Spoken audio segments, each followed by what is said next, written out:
Oi de novo. Olá, olá. Agora nós vamos ver aí a revisão do capítulo 17. Camila, tu trocou a foto de uma aula para outra, amor? Eu só estou vendo a sua foto está diferente. Acho que você trocou a foto de uma aula para outra.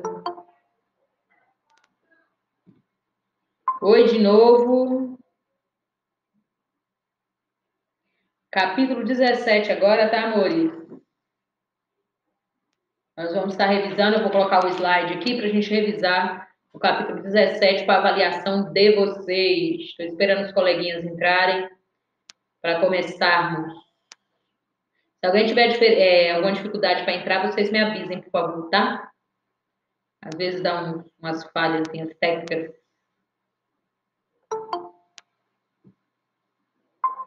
Bom dia, Daniel, garoto. Bom dia, quase tarde. Nós vamos estar fazendo a revisão aí do capítulo 17. Tá bom, amor? Capítulo 17.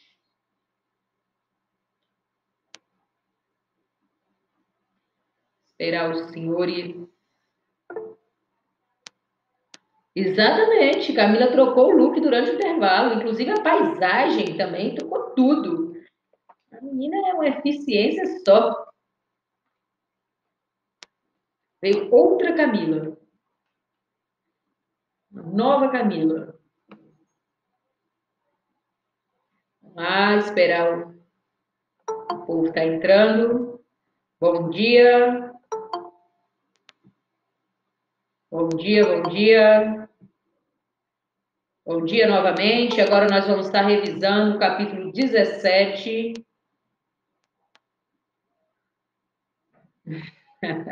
Desse jeito. Capítulo 17 a gente vai estar revisando.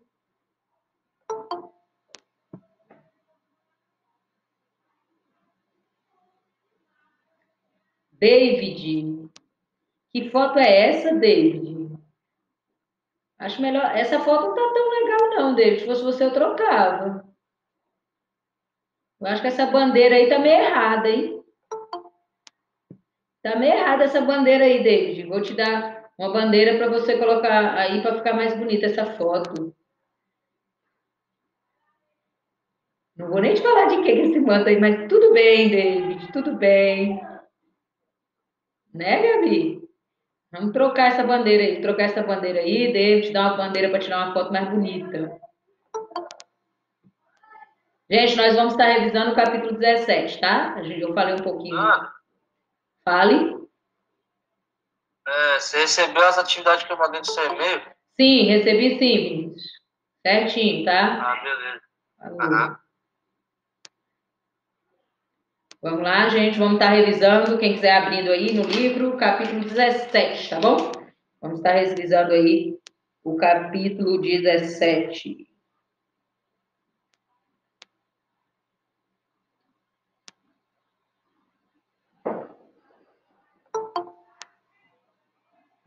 Oi de novo, meu povo, povo de Deus.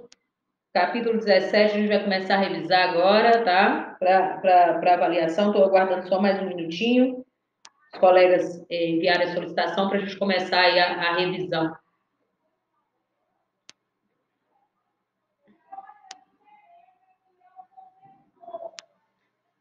Uhum.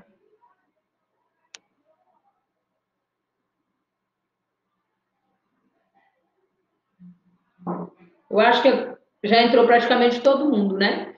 Então, eu vou voltar, a gente vai lá para o slide. Se colegas enviarem solicitação, eu volto para a sala. Ah, já está mandando aí? Bom dia de novo, Giovana. Nós vamos revisar aí o capítulo 17, tá bom?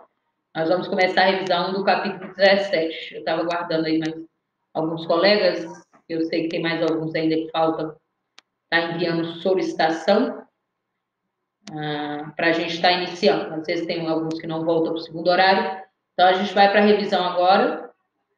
Oi, Camila. Tudo bem, Camila? Eu acho que você tinha colocado lá e tinha dado uma voltinha, né, Camila? Mudou a foto aí. Foi dar uma voltinha pela casa, agora apareceu, garota. Muito bem, trocou todo o look. Ah, inclusive a paisagem de fundo, muito bem. Vamos lá, meu povo. Foi dar uma dançadinha, que bom, coisa boa. Exatamente, Gabriela. Ela tava lá comendo uma coisinha, almoçando, ela falou, vou almoçar. Aí foi almoçar e trocou lá a foto e foi embora. Agora ela apareceu. Até estranhei, falei, uai, Camila não vai se manifestar. Vamos lá. Gente, vamos lá agora. Eu vou estar voltando para o slide, tá bom? É o capítulo 17 que a gente vai revisar. Se alguém solicitar, eu volto para essa.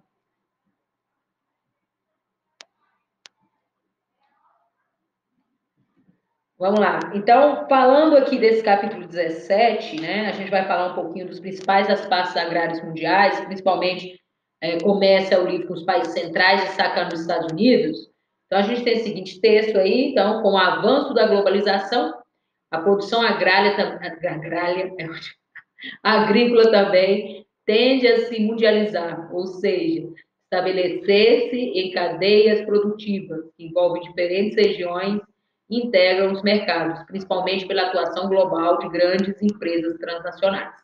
Apesar disso, o estudo das práticas agrícolas revela diferenças marcantes entre as estruturas dos espaços agrários regionais.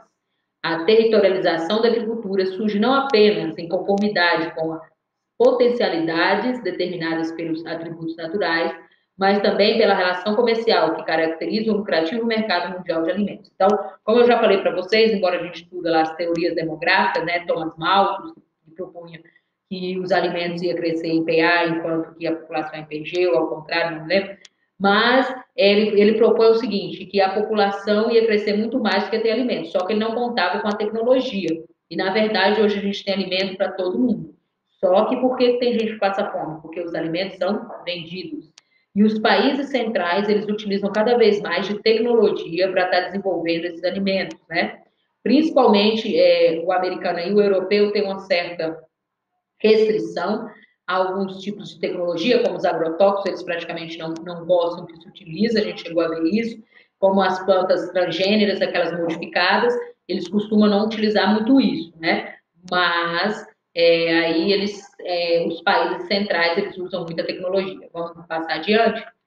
Então, aí, a agricultura estadunidense. Vamos falar um pouquinho dessa agricultura. É um dos maiores produtores agrícolas do planeta, inclusive recorrendo ao chamado subsídios. O que é subsídio? Aquela ajuda que o governo americano dá aos agricultores para que eles se mantenham sempre acima aí no mercado mundial agrícola, né? E muito questionado na OMC, na Organização Mundial do Comércio, por vários países, por exemplo, pelo Brasil. Abastece os mercados internos e externos, né, essa agricultura americana. Expressivo desenvolvimento econômico e tecnológico, a gente tem muita tecnologia nesse país, como eu falei para vocês. Fatores naturais favoráveis, né, ao contrário, por exemplo, do Japão, que tem fatores favoráveis, fatores negativos, né, 3 ilhas principais com grandes cadeias de montanhas, no qual eu só consigo plantar praticamente arroz nas planícies inundáveis ali.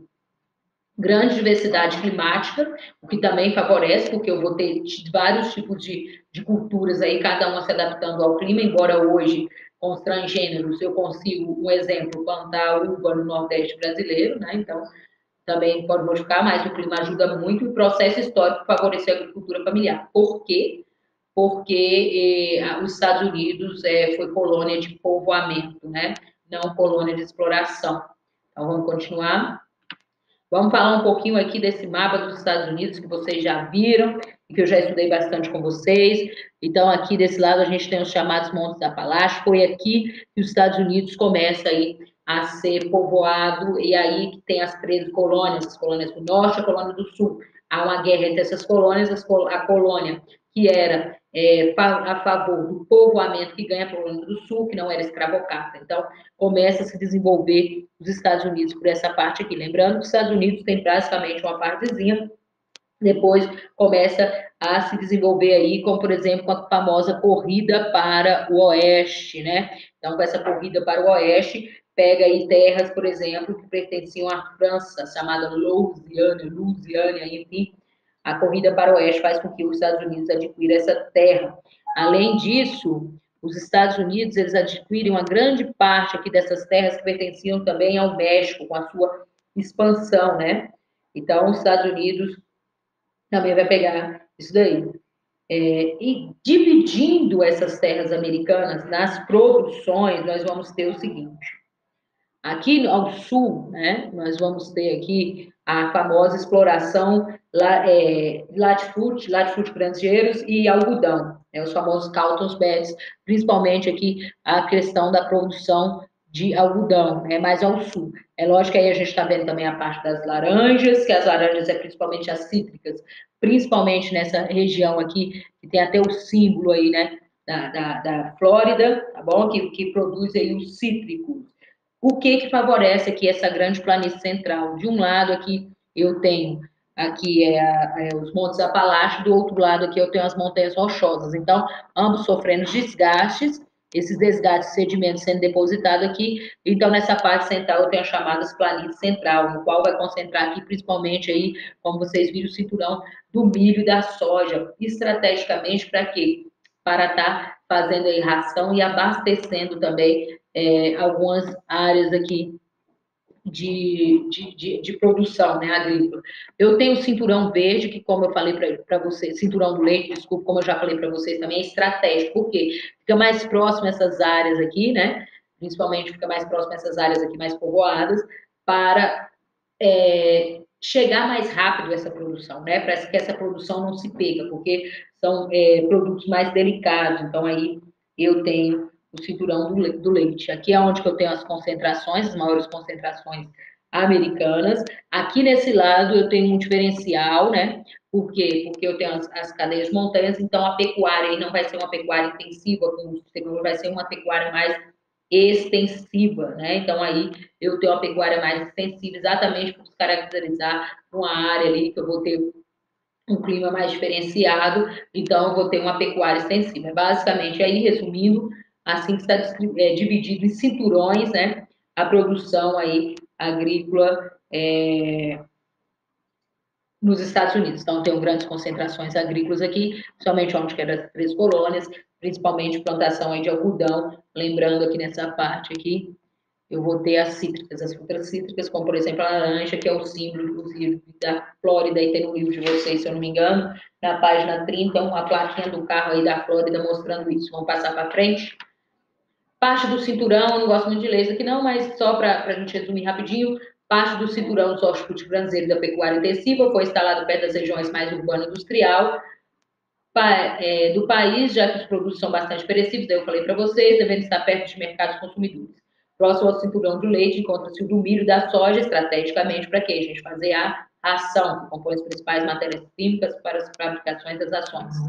A produção de algodão, as culturas cítricas, a fruticultura irrigada seguiram as tradições históricas, principalmente no caso do algodão, somadas às condições climáticas. Tem gente solicitando entrada em sala. Colinino, que bom te ver, já almoçou, né, garota? Vamos lá, vamos voltar à revisão. O cultivo do trigo ocorre em regiões onde o custo das terras já não é tão elevado, sendo comum a existência de grandes propriedades, latifúndios. Tendo em vista as terras mais férteis do país foram destinadas à agricultura, a pecuária extensiva foi planejada para ocupar os territórios não desérticos do centro-oeste, o famoso faroeste, né? O faroeste, aquela parte das montanhas rochosas, onde tem os cowboys, enfim, situados nos vales das montanhas rochosas, nas regiões semiáridas de seu entorno, que é um clima mais diferenciado, como eu falei para vocês. Vamos para a próxima. Contradições da agricultura estadunidense. A prática de monoculturas intensiva pode causar degradativa perda de fertilidade dos solos. A gente viu aí que esses cinturões, eles são praticamente monocultores, né? Poucos deles têm 2 culturas. O que é isso? 2 tipos de plantação. Resistência para comercializar seus produtos geneticamente modificados em alguns mercados. Europeu, principalmente, tem muita resistência em comprar esses produtos geneticamente modificados, né? E é um grande mercado. Dieta alimentar predominante no país, considerada por nutricionistas como pouco saudáveis. Consumos em excesso de comida tipo fast foods e alimentos calóricos industrializados. Muitos filmes americanos, séries americanas que a gente vê, no café da manhã eles têm ovo, hambúrguer, bacon, leite, pão, bife, tudo que vocês imaginarem tem lá na comida, no café da manhã do americano. Então, fast food, mais do que nunca presente. Dependência cada vez maior de aplicação de fertilizantes químicos, né? Porque é alta tecnologia, então insere esses fertilizantes, claro. Índice de concentração fundiária elevados comparado aos países europeus, né? Não ao Brasil, mas comparado aos europeus ainda tem, principalmente aquela parte de Três Colônias, enfim. Esvaziamento populacional do espaço rural estadunidense. Sim, os Estados Unidos é um dos países que tem maior população aí urbana, maior concentração urbana. Vamos para o próximo. PAC, eu vou pular. Aí a gente, quando fala da PAC, fala aí da União Europeia, né? Então, a PAC visa garantir a autossuficiência alimentar do bloco da União Europeia, a sobrevivência econômica de seus agricultores. A PAC, criada em 1962, vantagem oferecida aos produtos europeus. Lembrando que a Europa, ela cria várias políticas porque foram países naquele continente que viviam muito em guerra, passaram pela Primeira e Segunda Guerra Mundial. Então, foram países que sofreram muito com essas guerras para se reconstruir. Então, começa a criar várias estratégias, inclusive a União Europeia, esse bloco econômico para se fortalecer, e dentro desse bloco começa a criar várias estratégias para se proteger, principalmente aí também dentro do mercado agrícola. Garantia de comercialização de produtos agrícolas que, em geral, são distribuídos prioritariamente na União Europeia. Estímulo ao consumo pelos europeus de produtos oriundos do próprio bloco, ou seja, se tornou uma tradição cultural na Europa. Diferentemente da gente que vai nos mercados aqui, vê de produtos de várias partes do mundo, carne, enlatados, enfim, bebidas, né? Na Europa, eles incentivam a compra de produtos do próprio continente ali, principalmente dos países da União Europeia. Tem gente solicitando entrar de novo. Bianca, bom dia. Estamos revisando aí o capítulo 17, tá bom, meu bem? Blindagem dos produtores europeus contra a concorrência de outras mercadorias agrícolas, o chamado protecionismo. Como que eu vou fazer esse protecionismo? Todo produto que é enviado para lá, eu posso aumentar o imposto, a carga sobre esse produto. E, além do mais, eu vou ter exigências muito maiores do que outros países. Por exemplo, a carne brasileira, para entrar na Europa, tem vários tipos de exigências que tem que se cumprir. O café brasileiro, para se entrar na Europa, é um café completamente diferenciado do que a gente toma aqui. Por quê? Porque a exigência é muito maior pela qualidade desse café. Além disso, o preço que se paga para exportar para lá é muito mais caro do que os produtos lá. Então, quando chega um produto lá, é muito mais caro. Então, é lógico que as pessoas, os europeus, vão preferir consumir o próprio produto, que é muito mais barato. Ao contrário do que muitas vezes acontece aqui no Brasil, né? Que tem produtos que vêm de fora que são mais baratos do que os próprios produtos vendidos no Brasil, dependendo do tipo de produto, não necessariamente na área agrícola. Vamos para o próximo slide. Europa. A tradição da cultura europeia está fortemente associada à existência de pequenas, médias propriedades que, embora também empreguem alta tecnologia no plantio, são em muitos casos administrados com mão de obra familiar. Diferente aqui da nossa herança, lembrando que os europeus foram os nossos colonizadores, eles fizeram a agricultura deles de uma forma diferenciada. Atualmente, no entanto, o espaço rural europeu revela uma tendência para fazendas multifuncionais. Embora as exportações agropecuárias sejam significativas, o mercado interno europeu merece destaque.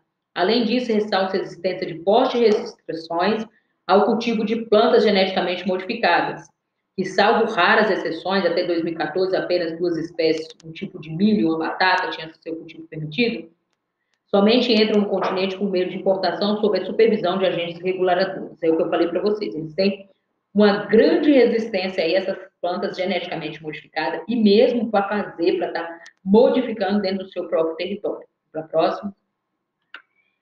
Aí eu não vou ler tudo não, tá? Aí está só falando que eles vão estar... aí entra a questão da PAC, né? Exatamente nesse contexto. Eles estabelecem aí essa política da PAC que visa a garantir a autossuficiência alimentar da União Europeia e a sobrevivência econômica de seus agricultores por meio de aplicação de práticas protecionistas que eu já resumi lá para vocês. Então, a PAC possibilitou baratear artificialmente os produtos do bloco, uma vez que os preços da terra e da mão de obra são muito altos para competir com produtos similares provenientes de outros países e continentes. Então, eles fazem uma espécie de maquiagem quando eles fazem esse tipo de protecionismo, né? Aí está falando um pouquinho lá no final do parágrafo sobre os Estados Unidos, que reduzem o preço de seus produtos por meio de práticas protecionistas e a aplicação de tecnologias como modificação genética de sementes. Então, esses países centrais, eles usam de artimanhas para poder estar se destacando aí na agricultura. Bom, ali é só um resumo que eu já tinha colocado, os princípios da PAC, né? Setorização na produção de alimentos do bloco, maior facilidade para a comercialização de produtos agrícolas dentro do bloco por meio de eliminação de tarifas alfandegárias. Como assim? O bloco é composto de vários países, não tem só um país. Então, eu vou derrubar o que é as tarifas alfandegárias, esse imposto que eu vou pagar para exportar para outro país. Então, eles derrubam, então os países ali dentro do bloco praticamente não têm imposto nenhum e conseguem enviar os seus produtos bem mais barato do que os que vêm de outros países sem ser dentro do bloco. Estímulo ao consumo pelos europeus de produtos, eu já falei para vocês, e blindagem dos produtores europeus contra a concorrência de outros mercados agrícolas, concedendo por eles subsídios, dinheiro. Vamos lá. Aí é só para mostrar, campeão mundial no comércio de alimentos, vamos passar adiante. Outros países aí que se destacam, a gente tem, por exemplo, o Canadá, apesar de limitações, porque tem uma área ao norte ali do Canadá extremamente fria, né? Que os rigores climáticos impõem à prática agrícola na maior porção do seu território, destaca-se a expressiva produção de cereais ao longo de sua fronteira meridional, né? Ali a gente tem um clima temperado, o que favorece aí essa plantação de cereais. Vamos para frente. O Japão, então, a gente já falou aqui, inclusive eu comentei com vocês a questão das 3 ilhas, eu tenho um centro japonês ali, aquelas grandes cadeias de montanha têm uma certa dificuldade, mas por haver poucas áreas para a produção agrícola em virtude de seu território, sem grande parte montanhoso e vulcânico, sua agricultura é praticada com melhor aproveitamento de espaço, apresenta elevada produtividade, sua produção de arroz e legumes, bases alimentares do país é autossuficiente, no entanto, depende de importações de outros alimentos para garantir o abastecimento interno. Então, basicamente, ele consegue ali plantar o arroz e legumes, é lógico, com alta eficiência, como eu falei para vocês, mas com um território extremamente limitado. Eu já comentei isso com vocês, talvez não, com certeza, se o Japão tivesse um território parecido com o Brasil, Maria, eu acho que ninguém seguraria o japonês, né? Porque eles têm muitas técnicas e eles conseguem produzir bastante. Austrália e Nova Zelândia, países que se sobressaem mais na pecuária, especialmente de ovinos, ovelhas, tá? Não é de ovo, não. E na agricultura. A produção agrícola mais expressiva ocorre na Austrália, apesar de boa parte de seu território ser desértico, né? Tem aquele grande deserto australiano, com destaque para o cultivo de frutas e vinhedos nas áreas meridionais, com o clima mediterrâneo. Israel, apesar do território pequeno, é parcialmente desértico, o país se destaca pela elevada produtividade e organização dos kibbutz, onde se utiliza, em muito caso, a água do mar dessalinizada, né? Uma espécie aí de, como é que eu posso dizer, de centro agrícola. Vamos lá. Então, só para resumir, agricultura, Canadá, apesar de grandes limitações climáticas, destaques produção de cereais ao longo das fronteiras com os Estados Unidos, aonde que é o clima mais quente, né, do que no extremo norte. Japão, com severas limitações espaciais, utiliza qualquer espaço disponível, apresenta elevada produtividade. Austrália e Nova Zelândia, país com maior destaque na pecuária. Na Austrália, cultivam-se frutas, vinhedos nas áreas com clima mediterrâneo. Israel, território pequeno e em grande parte coberto por deserto, destaque nos kibbutz, onde se utiliza água dessalinizada. Vamos continuar.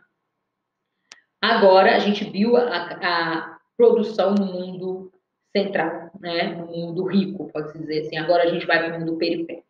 Agora a gente vai principalmente na herança colonial, né? Da colonização dos europeus.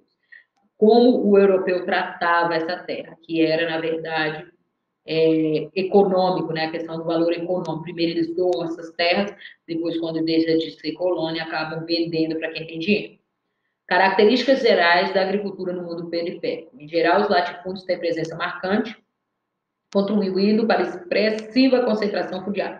Latifúndio, grandes propriedades de terra, né? Estão escritos os grandes latifúndios, grandes propriedades de terra. A gente já viu que no Brasil eu tenho muita quantidade de pequenos agricultores que possuem pequenas quantidades de terra. E eu tenho poucas quantidades de agronegócio, mas que possuem grande quantidade de terra. Então, eles conseguem produzir muito mais. porque também utilizam muito mais tecnologia. Os produtos de exportação continuam sendo a prioridade da produção, especialmente os latifundiários. Como eu falei para vocês, nosso carro-chefe no Brasil será a soja, principalmente. As práticas monocultoras que levaram ao esgotamento do solo ainda são como monocultura. Eu vou produzir um único tipo de cultura, um único tipo de plantação. Vou plantar só milho, só soja, só, entendeu? Feijão, monocultura. Nas fazendas menos mecanizadas, ainda há o predomínio dos trabalhadores rurais, desqualificados, que laboram em condições precárias, comumente contratados apenas para o período de colheita. A gente falou aí sobre os chamados boia-frias. Vamos continuar? Eu não vou ler isso aqui, eu vou pular, porque eu tenho um resumo. Vamos lá? Vamos lá, continuar. Deixa eu ver se eu tenho um resumo. Se eu não tiver, eu volto e leio. Ah, tá. Vamos voltar um pouquinho, só que eu pulei demais. Vamos lá, voltar mais um pouquinho. Mais um pouco. Mais um. Então, produção agrícola no mundo periférico. Muitas fazendas se adaptaram a sistemas mais modernos de produção com elevado grau de automação e aplicação de tecnologias. Entretanto, na maioria dos casos, não produz um rompimento com o modelo vigente, já que nesse país raramente ocorrem processos profundos e bem-sucedidos de reforma agrária. A gente estava falando há pouco sobre a reforma agrária, sobre o MST, né, aqui no Brasil.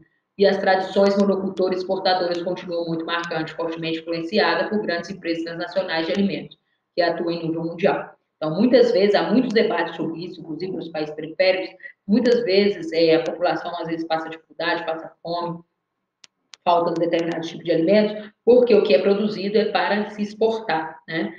A participação das grandes corporações transnacionais do agronegócio se dá tradicionalmente na transformação dos alimentos primários e industrializados. Mais recentemente, elas também têm obtido elevados lucros na distribuição desses produtos pelas grandes cadeias de supermercados. Assim sendo, os principais compradores, transformadores e distribuidores dos produtos agrícolas, suas preferentes demandas têm grande influência, desde a escolha do que será plantado até a aplicação de tecnologia, insumos e sementes geneticamente modificados. Então, tem aí as transnacionais dentro do agronegócio, que aí é diferenciado, né?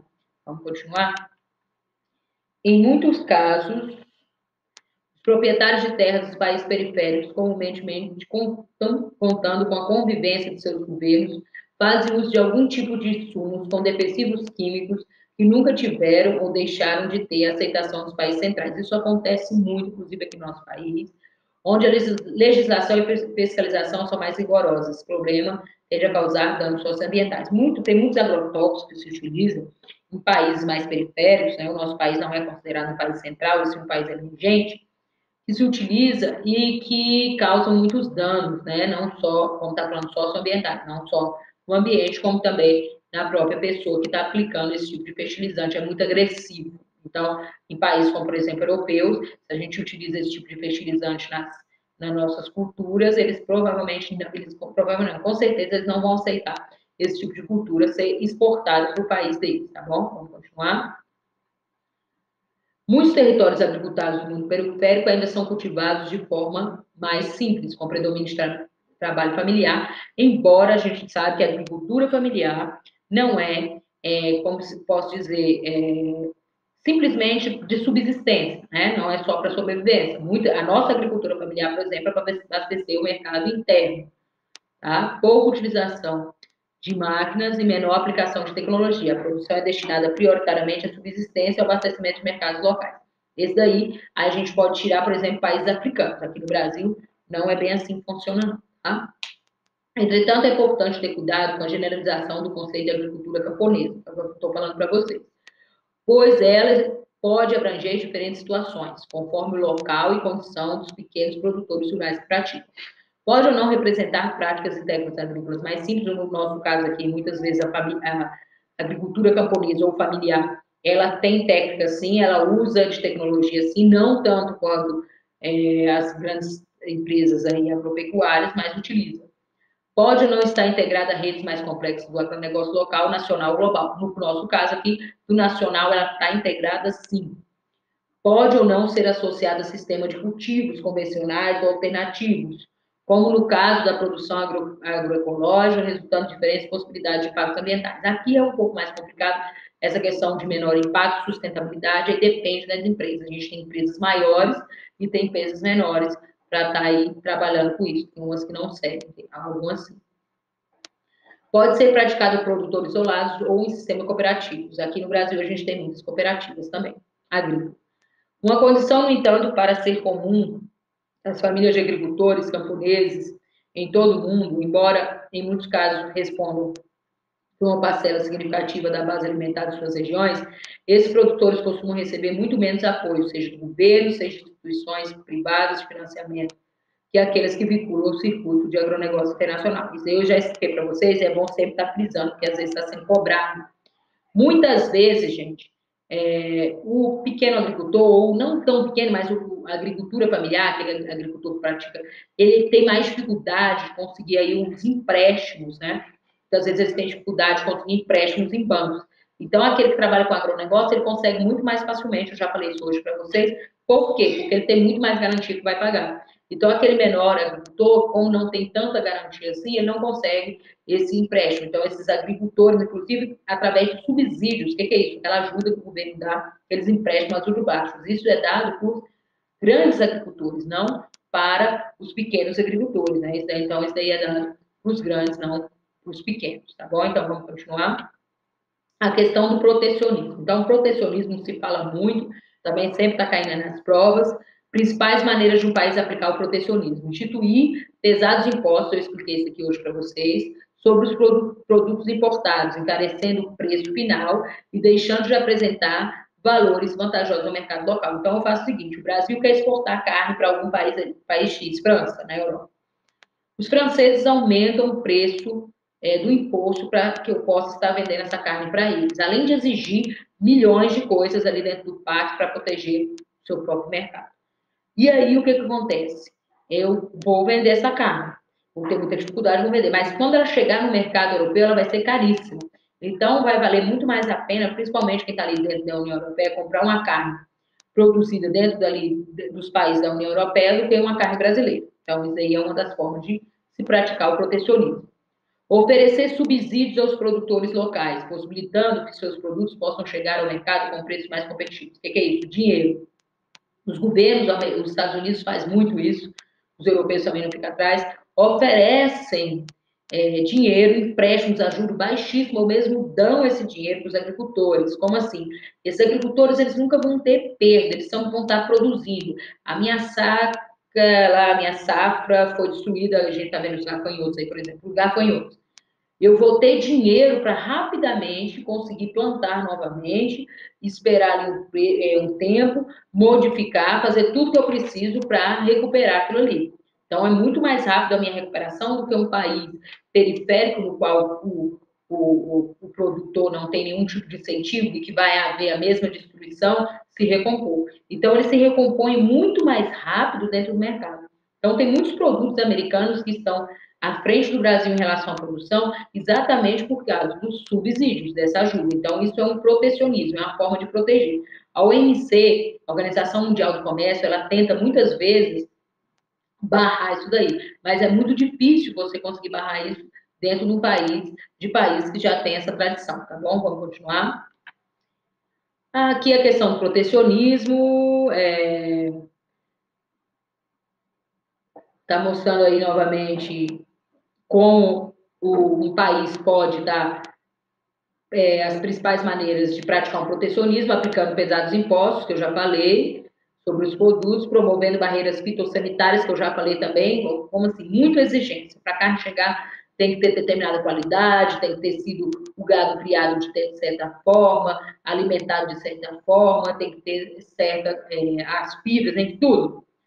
Serve para disfarçar a política protecionista. Então, há muita exigência para se exportar qualquer coisa para a Europa, principalmente, é muita exigência, tá, gente? Oferecendo expressivos subsídios, eu também já falei com vocês. Vamos continuar. Deixa eu ver aqui. Eu falei para vocês a questão da PAC, né? Também aí está falando o livro aqui que eu tinha explicado para vocês as questões aí do protecionismo nos Estados Unidos. O protecionismo adotado na Europa dificulta o acesso dos produtos agrícolas brasileiros, estadunidenses, a esse importante mercado mundial. Por outro lado, é natural que, tendo em vista as razões abordadas anteriormente, as leis europeias protejam seus produtos, exatamente por causa da PAC, etc., né? Então, as políticas protecionistas constituem um dos mais controversos objetos de debate internacional. O primeiro espaço oficial discutir, aí está falando um pouquinho, então, isso foi se discutido, né? Acordo Geral de Tarifas e Comércio, a GATT, criado em 1947. Lembre-se aí da GATT um pouquinho, porque às vezes cai também. Cada grande etapa de negociações da GATT era considerada uma nova rodada de debate, sendo comumente batizada com o nome do local onde ocorria. Ao fim da rodada uruguaia, ficou definida a criação de um fórum de discussões que substituía a GATT, aí a gente chega na famosa OMC, que eu acabei de citar para vocês, a qual entrou em funcionamento no início de 1995, e além de seu caráter permanente, passou a contar com mais poderes, né? Então, a OMC, muitas vezes, ela recebe aí, né, as reivindicações das populações, vamos lá, dos países. Vamos continuar.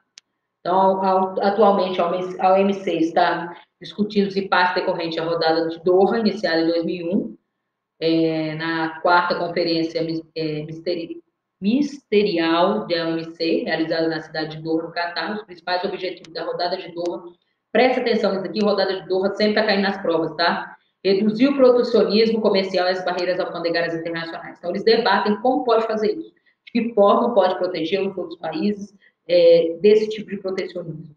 Sanar questões relacionadas a patentes comerciais, ou seja, direito de propriedade sobre os produtos comercializados. Também existe muito isso.